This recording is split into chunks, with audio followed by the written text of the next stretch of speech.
start Saturday in Death Valley? Yes, it's always been a dream as a little kid being able to play on a big stage like this. So close to home, it's probably the closest Power 5 school to my house. So it's really exciting. I got a lot of support from home, so I'm ready to go. How many people will be here Saturday? From my home, Yeah. I know my mom and her side's coming. Probably about 20 or so, I think. I know I can't get them all tickets, but they'll probably be tailgating my mom and dad. They just got an RV to go watch me and my brother play. He's at William & Mary now. Right. So they're going back and forth on the RV. How do you parents figure out which game to go to with them at Bill and Mary? It's kind of been like a hot topic this summer for us. We don't know if he's going to get redshirted or not. This is his first year. So depending on that, it'll probably be like a game time decision they're going to make. How much have you been able to look at Kent State so far, just on film, and what have you seen from their offense? We've been preparing for them for a good little bit now in their offense. So we're going 2 weeks now. We had the Beanie Bowl, which was Kent State, and so I've had a lot of opportunity, a lot more than I usually have just with a week for usual opponents. But this week we've had a little extra time. Are there any opponents that you game plan for last season that you might kind of compare their offense to?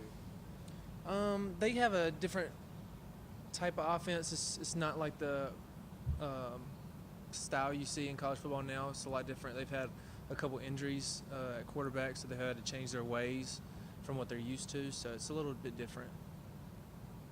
How would you compare where the defense is right now compared to this time last season? I guess last season there was a lot more veteran guys that have been through it, but this year we got a lot of newer guys in the rotation. Maybe not starting all the way, but in the rotation, and just the leadership. I think we have that leadership where everybody's kind of been through the fire with summer workouts and all that good stuff. So I feel like as a unit we're just as well bonded together. Tanner, does the defense, I guess the projection is that the defense is going to be kind of helping the offense out as the new guys get rolling. Does the defense feel confident that it can take on those challenges while maybe some of the new faces on offense? That's kind of been a key point. We don't really see it like that. We see it as be the best we can be and try to be kind of like I don't know how to say it, just like the leaders of the team if we can, and do whatever we can to support the offense and the special teams.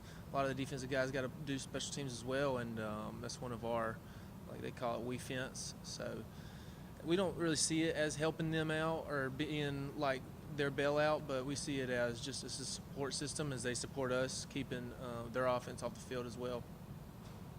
From an individual standpoint, being a new starter, Coach Scott kind of described this as the next phase for you guys now, the game situations. Do you kind of look at it that way as well? You've done enough in the spring to earn a starting role, but now you're still trying to earn that now under game conditions? Yeah, I've always worked as hard as I could every day. Like last year, even though I wasn't the starting guy, I'd always be behind Van, I prepared as a starter. So just taking it the same way as I did last year, just knowing that at any moment I could be the second guy, I could be the third guy, but my work ethic is going to stay the same. What do you feel like you showed during fall camp to kind of earn the starting job? Probably just day in, day out consistency, my effort, and just being able to be on the little things that Coach Venables is always about. Just being able to show him I'm dependable and trustworthy is probably the biggest thing through the spring. Seems like one of the pillars of this program in the last several years is that you truly don't look ahead. You got Auburn the second week, but it seems to be all about Clemson and truly not taking any opponent lightly. Is that instilled from the coaching staff mostly, or the players, or both? How is that reinforced? Yes, sir. They got every day we see this.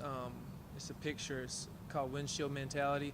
So we got everything in the from the glass that's coming up. So it'll have Kent State, and that's all it'll have. But in the rearview mirror, it'll have, so like today, it'll have 2016 season, ACC, and all the bowl games we won. So that's just kind of in the rear view. But all we look forward to is the next game. What's next, the next week? Is that going to be at all difficult this Saturday?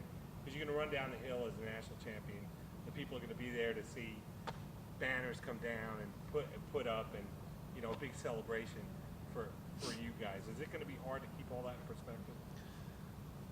Honestly, no. I'm just going to be focused about what I got to do for that game. It is nice to enjoy those things, but then again, you got to think ahead of what we got to do this week. Tanner, it's a little bit off topic, but is there? Have you totally gotten used to this facility that you guys are in now? Do you still get wowed by it sometimes?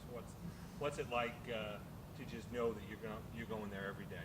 Yeah, it is a huge wow factor. You pulling up over here instead of over there. I mean, you do love seeing the stadium every day, but over here it's kind of different, where it makes the stadium more special during game days. I haven't experienced it yet, but we will this week. But yeah, even like the little things during the fight this weekend, we got to come over here and just watch it in the theater. It's just something available, and it's a tool to use, and it's awesome. Who are you rooting for? I was rooting for McGregor. I've always been a huge McGregor fan. Just MMA, I really enjoy watching that. But I think he did good. But yeah. Is there a large contingent offensive Clemson support in your hometown, or is it more Tar Heels, more NC State up that way as far as football goes? Honestly, it used to be Tar Heels, and then I committed, and I guess since I committed, seeing the orange more, you see it start going through the schools, like some of the younger kids, you see a lot more orange Clemson t-shirts, so it's really Clemson now, the way it's been brought up. And then my defense coordinator, Coach Phil Tate, he's a huge Clemson fan. He's got like membership at the SO Club or something. He loves SO Club, and we have our own hill where we come out of the locker room, we come down the hill, is what it's called. So we always took a little bit out of Clemson's playbook and put it into my old high school.